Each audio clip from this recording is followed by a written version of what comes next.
So we're now in Houdini, and before we get started on anything, I just want to say that I expect a little bit of pre-knowledge of how to drop down nodes, to kind of the interface of Houdini, and sort of a little bit of knowledge on how to connect things together, and just a little bit like general knowledge of how things sort of works. Um, but that's it. Like nothing else, nothing more. That's the with a little bit of knowledge of the interface, you should be fine. So how this series is going to be structured is each area is going to have a separate hip file that you can dig into. There's going to have these. This is just a random example. It's going to have these like notes explaining kind of what happens in each example.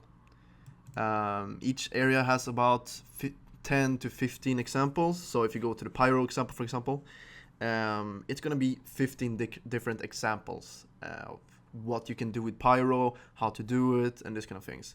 So each video is going to be centered around every single example. So if the pyro part of this series is going to be about 15 videos, I'd say, and it has 15 examples.